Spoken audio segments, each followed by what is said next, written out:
Hi, this is Phoebe. I said I'd come back and pretty much a woman of my word, and so I'm back. I'm back to wrap things up tonight. I am pretty much what you see is what you get. A lot of you were shocked on my appearance today, the hair and everything. But you know what? I keep it real, all natural, except for a little touch up on the cheeks and the eyes every now and then. But this is me, and I happen to love the way I look. Not many years ago, I didn't like the way I look. I really, like I said earlier, I got behind on some deadbeat dude that got me all strung out, a little bit of the illicit drug activity, and he told me he loved me. I experimented with him. I wanted to do what made him happy. And what made him happy was spending my money and getting himself wasted. And after frying a few brain cells, I realized that I wanted more than that. After having some of my family turn away from me and kind of burning bridges left and right, I knew that I certainly wanted more. And he really wasn't what I wanted and what everything was all cracked up to be. So, as Donna M and Nat has talked about before, there started a journey from broke to stoked. I don't like that phrase too much, that broke to stoked. I call it going by the beat of my own drum, not being led by the nose by somebody who didn't want the best for me. And he didn't want the best for me, because if he wanted the best for me, he would have realized what he had. And what he had was a beautiful, strong, smart woman in his corner who pretty much was willing to do just about anything for him. And that's where he made his mistake. He took advantage of this strong woman. And he strung me out for a little bit, strung me along for a little bit. But guess what? I'm back. I'm strong, I'm determined, and if it means going from broke to stoked, as the Broke Wives Club says, then that's what it means. And that is what I am doing and what I'll continue to do. Some of you are probably wondering the lighting in the room that I'm in. I'm in my favorite room in my house. It is a place where I meditate. It is a place where I sit and reflect and listen to my own thoughts and have some time just to clear my mind, which is, I think a lot of women don't give themselves that opportunity to do. I think we as women, either we're very visible to our children, or we're very visible to our husbands, or we're always there for those that need us, and we don't find that quiet space, and we don't find that quiet time. And that is what we need. And this is where I'm comfortable at. This is where I feel good, where I can hear myself think. I can read, I can listen to the music that I like to hear. It is my time and my space. And I think that every sister should treat herself to some time and space like that. You may not have a room in your house to do that. Heck, you know what? To be honest with you, I'm in the bathroom.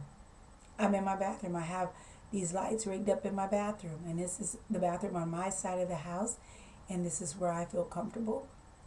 And this is where I sit sometimes and think and pray and meditate and write in my journal and just have some time for me. Bring my computer in here, have my cell phone in here with me if I want to call somebody, or you know what, if the kids want to reach me or someone wants to reach me, they don't knock on the door. This is mom's quiet space. This is, Phoebe's quiet space.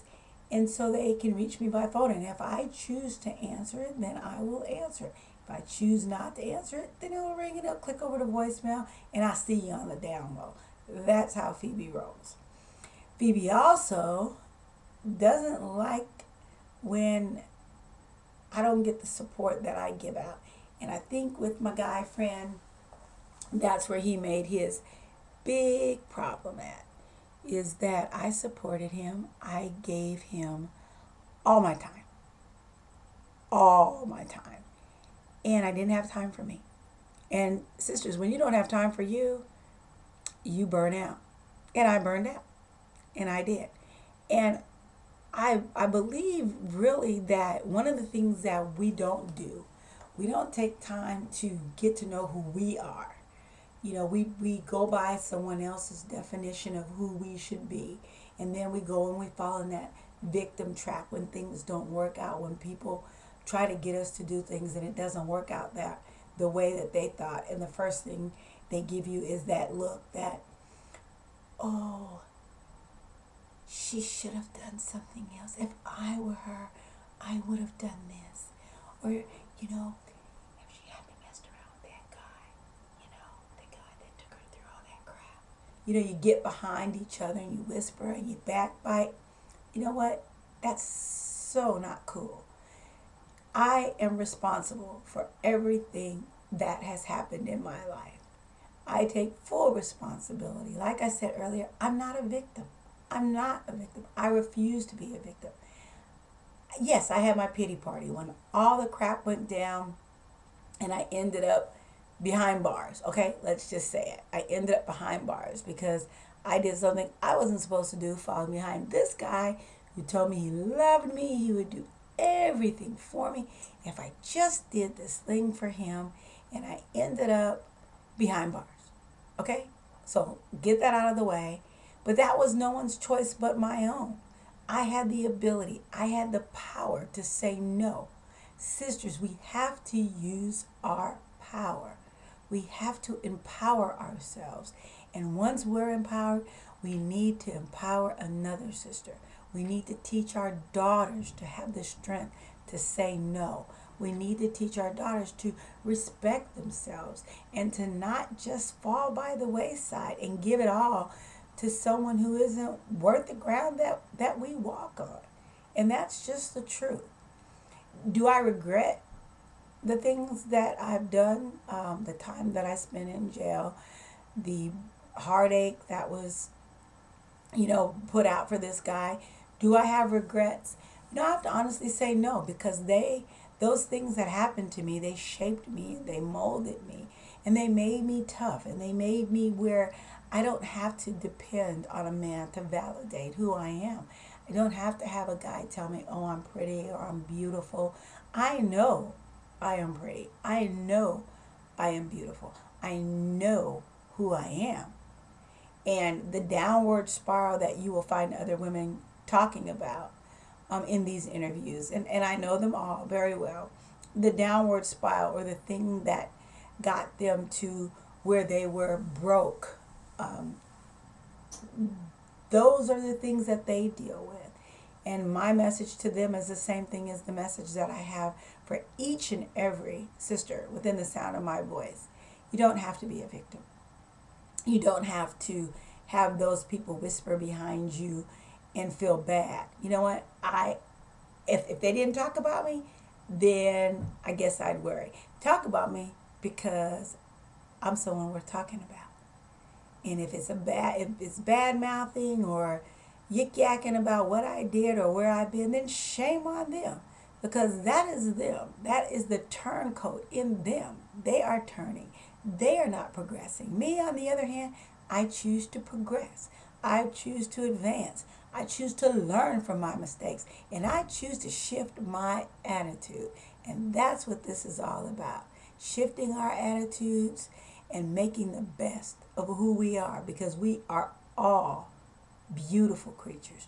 We all have something to give. We all have worth in this world. And we just have to build up that strength and that endurance to find it. Once again, I want to tell you, sisters, this. You are the most important person in your life. You are running this 3-stage play. You are. And what the finale is all in your corner.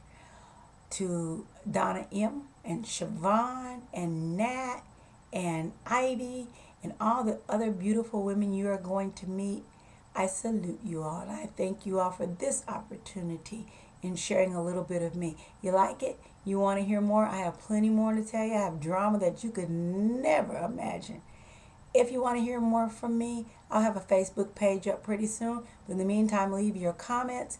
And remember that I'm going to be okay. I'm going to be just fine. Good night.